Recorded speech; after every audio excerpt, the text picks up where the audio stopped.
জুমার দিনের প্রথম সুন্নত হচ্ছে জুমার দিনের ফজরের নামাজটা জামাতে পড়া। জুমার নামাজের প্রথম সুন্নত হচ্ছে ফজরের নামাজটা কি পড়া? জামাতে।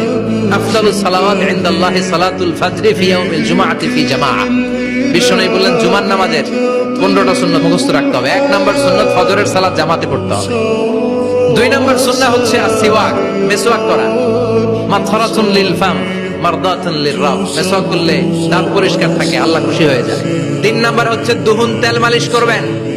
বিশ্বনবী জাইতুনের তেল চুলে আর গায়ে দিতেন। বিশ্বনবী বলতেন ওয়াদাহিনু ফাইন্না ফিত তাদহিনে বারাকাত, তেল খাও, তেল দাও, তেল মালিশ করো, তেলের ভেতরে আল্লাহ বরকত ঢুকাইয়া দিছে। 4 নম্বরে আত্তিব, জুমার দিনে সুগন্ধি লাগিয়ে যাওয়া সুন্নাত। লাগাবেন? লাগাতে রাজি আছেন? বিরাতু আইনি ফিস সালাহ, নামাজের মধ্যে যখন আমি দাঁড়িয়ে যাই আমার চক্ষুটারে ঠান্ডা করে দেয় কে? আবার বিশ্বনবী বলতেন আরবাউন মিন সুনানিল মুরসালিন, 4টা সুন্নাত সব নবীদের সুন্নাত। 1 নম্বরে আল হায়া মানে লজ্জা। আরেক বর্ণনা এসেছে আল খিতান মানে সুন্নাতে খাতনা, এটা সব নবীদের ছিল। আর সেওয়াক, সব নবীরা মেসওয়াক করেছেন। আর তিব, সব নবীরা আতর লাগিয়েছেন। আর নিকাহ, সব নবীরা বিয়েও করেছেন। চিল্লায় পড়েন আল্লাহু আকবার।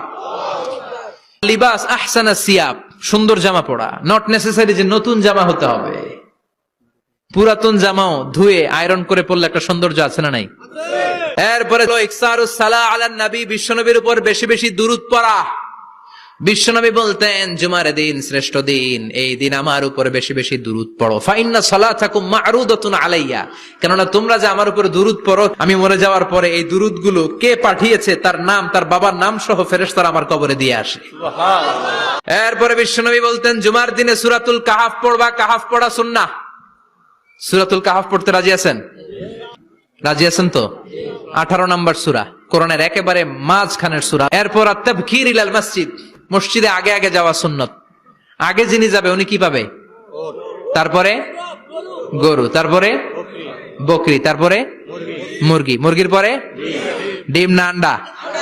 আন্ডা। আল মাশিউ আলাল ইকদাম, বিশ্বনবী বললেন হেঁটে হেঁটে জুমার নামাজে যাওয়া সুন্নাহ। রিকশা, হুন্ডা, সাইকেল, সিএনজি দিয়ে গেলেও হবে, কিন্তু হেঁটে হেঁটে গেলে সওয়াব বেশি না কম? প্রতি কদমে কদমে আমলনামায় সওয়াব দিয়ে দিবে কে? এরপরে বিশ্বনবী বললেন আদামু তাখাত্তি রিকাবান নাস, মানুষের ঘাড় ডিঙ্গিয়ে সামনে না যাওয়া সুন্নাহ। এরপরে বিশ্বনবী বললেন দুখুলুল মসজিদে রাকাতাইন, জুমার নামাজের দিন মসজিদে ঢোকার পরে 2 রাকাত পড়া সুন্নত। কয় রাকাত? 2 রাকাত। রাজি আছেন? কবলাল জুমা বাদাল জুমা, অনেকে প্রশ্ন করে বাদাল জুমা 4 রাকাত, মসজিদে পড়লে 4, ঘরে পড়লে 2, কিন্তু কবলাল জুমা